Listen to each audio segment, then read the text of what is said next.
Bonjour à toutes et à tous. Vous écoutez Elio et les diamants des temps passés, épisode 7 et dernier épisode. Le voyage d'Elio et de Nala prend fin dans les ruines du mystérieux château de Volgrenant, en plein cœur du Jura. Peut-être avez-vous déjà entendu parler de la Vouivre, cette femme serpent gardienne des diamants. Le moment est venu d'explorer les ruines et leurs légendes et d'admirer la vue sur les montagnes. Notre périple dans cette région magnifique s'achève ici, mais vous pouvez le poursuivre sur juramusée.fr. Les traces de dinosaures, les diamants, l'or blanc, les grottes et les châteaux n'auront bientôt plus de secrets pour vous. Bonne écoute!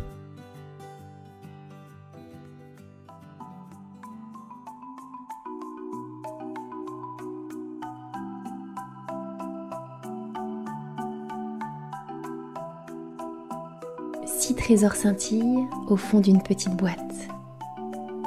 Chacun est un petit morceau du chemin. Ils te mèneront jusqu'à la prisonnière des temps passés, perdus et oubliés.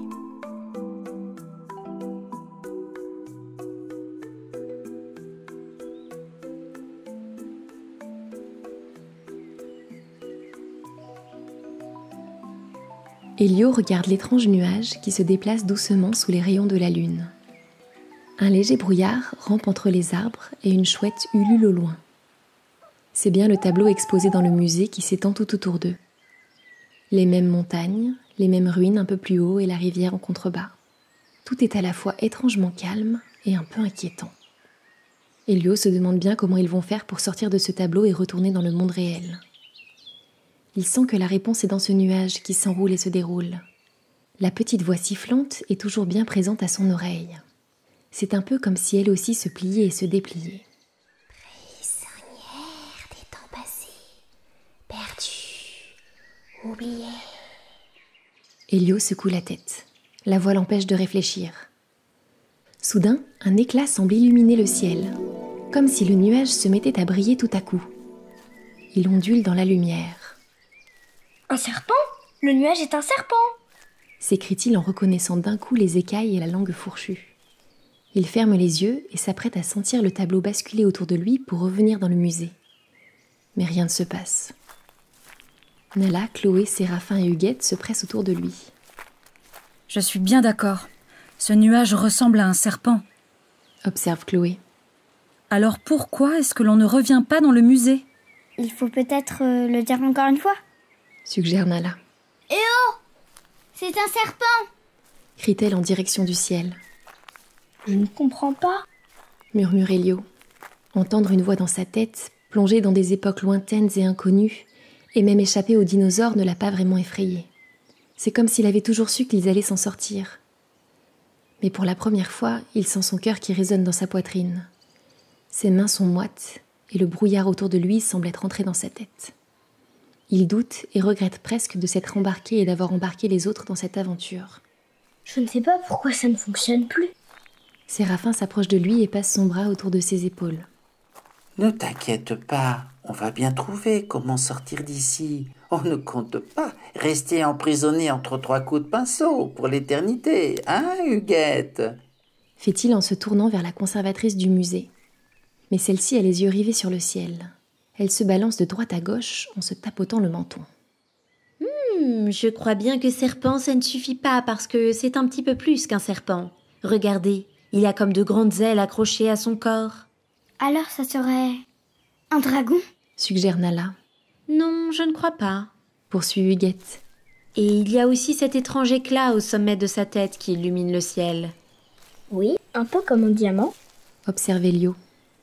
À ces mots, Chloé ouvre de grands yeux. Un serpent ailé avec un diamant sur la tête ? Mais c'est... La Vouivre ! Complète Huguette avec un grand sourire. Et aussitôt le nuage serpent se cambre et la lumière irradie tout le tableau, forçant Elio et ses amis à fermer les yeux. En rouvrant les yeux, ils sont au milieu de l'allée du musée, à quelques pas du tableau. Elio pousse un soupir de soulagement. J'ai bien cru que cette fois-ci, on allait rester prisonniers nous aussi. Qui c'est la Vouivre ? Demande Nala. Le regard d'Huguette s'allume et ses mains s'agitent pour reproduire le mouvement d'un serpent imaginaire. La Vouivre, c'est une légende, une créature fantastique, mi-femme, mi-serpent. On raconte qu'elle se baigne dans des rivières ou des torrents, qu'elle vit dans des ruines ou sous la terre. On voit parfois scintiller ses écailles le long des cours d'eau. Et elle porte sur son front un magnifique diamant, une escarboucle couleur rubis qu'elle retire pour se baigner. Il illumine tout le ciel les nuits sans lune. Bien des gens ont essayé de s'en emparer, mais personne n'y est jamais parvenu. Est-ce qu'elle est dangereuse? Je dirais plutôt qu'elle est mystérieuse, solitaire, peut-être un peu farouche. En tout cas, elle ne se laisse pas approcher facilement. Elio regarde le tableau. Il a l'impression de voir le nuage bouger imperceptiblement, comme si la vouivre l'habitait encore.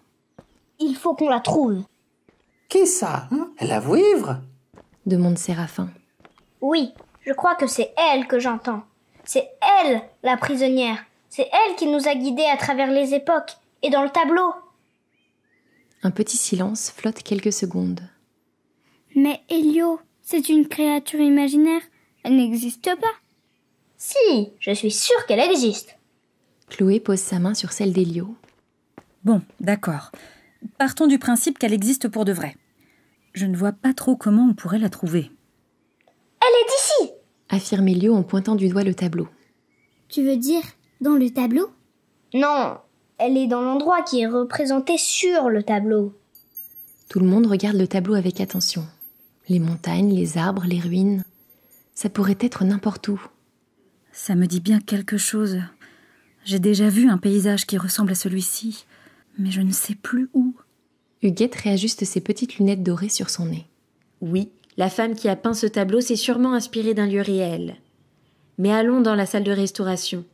Les tableaux sont parfois de véritables cartes au trésor. Elle décroche précautionneusement le tableau du mur et se dirige vers de petits escaliers qui descendent au sous-sol du musée. Une odeur de vernis et de peinture à l'huile flotte dans la salle de restauration des peintures. De petits outils sont accrochés sur les murs, de grosses loupes, de minuscules pinceaux et des flacons de toutes les tailles avec des liquides de toutes les couleurs. Huguette se dirige vers un gros caisson au bout de la pièce. Ceci est une machine pour faire des radiographies à rayons X, comme celle que l'on utilise en médecine pour voir les os. Ça permet de voir à travers la peinture. Elle ouvre le caisson et pose délicatement la toile à l'intérieur. La peinture apparaît en noir et blanc sur un écran à mesure que les rayons la scannent. Nala pointe le coin en bas à droite du tableau. Là, on dirait que quelque chose a été inscrit au crayon sous la peinture. Oui, tu as raison. On voit des lettres. Château de Volgrenant. Déchiffre Elio. Chloé ouvre de grands yeux et claque des doigts. Mais oui, c'est ça! Ce sont les ruines du château de Volgrenant qui sont peintes sur le tableau. Je savais bien que ce paysage me disait quelque chose. Est-ce que c'est loin? Non, c'est à environ 45 minutes de voiture. Eh bien, allons-y alors. S'exclame Elio. Huguette et Séraphin se regardent. Je pense que nous allons rester ici tous les deux.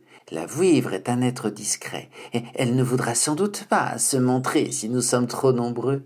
Vous reviendrez nous voir et nous raconter votre rencontre. Elio hoche la tête. Il est un peu triste de quitter Séraphin et Huguette. Les deux ont été d'une grande aide dans cette aventure. Mais il sait aussi qu'il les reverra. Il les remercie avec les yeux et le cœur. Puis Nala, Chloé et Elio sortent du musée. La nuit berce la ville silencieuse et les lampadaires projettent leurs ombres sur les façades des immeubles. Tous les trois grimpent dans la voiture de Chloé et prennent la route. Le ronronnement du moteur berce Elio. Il somnole. Ses rêves et ses pensées s'enroulent et se déroulent comme la queue d'un serpent. Nala aussi s'endort, son épaule contre celle d'Elio. La voiture s'arrête. Les deux enfants ouvrent les yeux et sortent de la voiture. Devant eux, des ruines se dressent sous la lune. Au loin, la vallée et les montagnes se dessinent. En fait, le tableau du musée représente des ruines du château, mais d'un autre point de vue, plus en contrebas. Oui, c'est pour ça que ça n'était pas facile à reconnaître. Elio, Nala et Chloé avancent entre les pierres. Elio tient contre lui la layette avec le dernier diamant.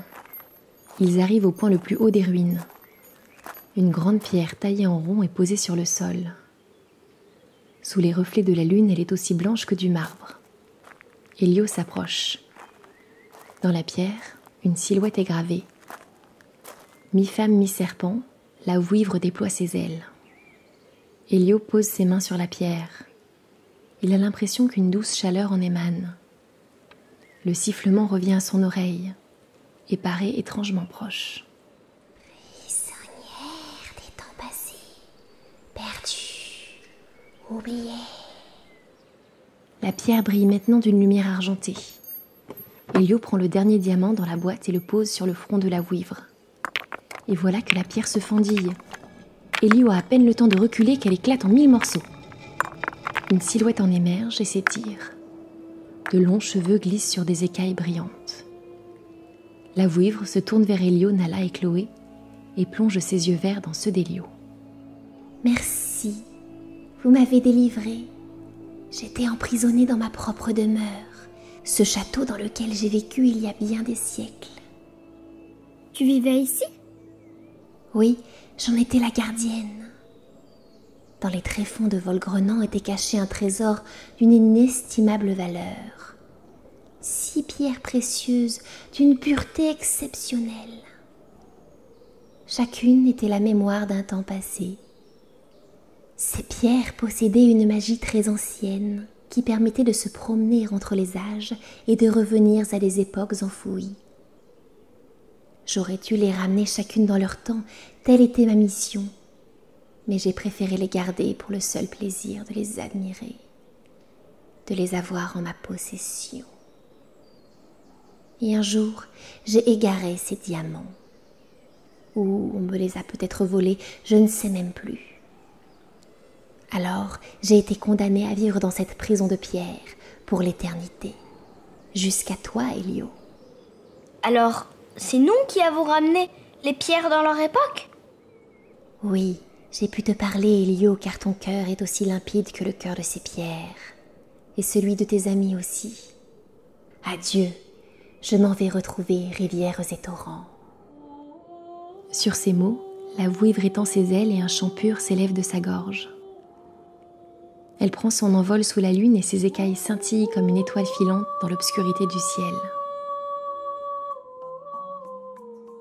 Elio se tourne vers Nala et Chloé et sourit. La layette est vide, mais il se sent rempli d'une joie nouvelle.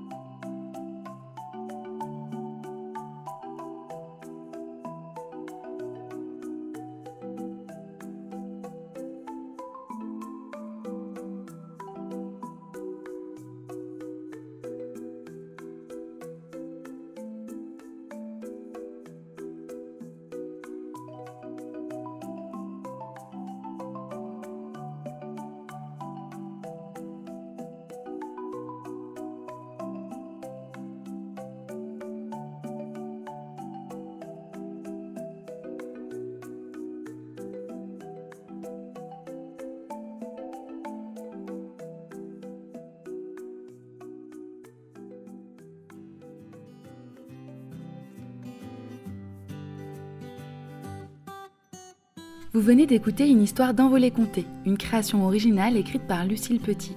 Pour nous soutenir, mettez-nous 5 étoiles sur Apple Podcast et retrouvez-nous sur Instagram à @envoléeconté. À très vite!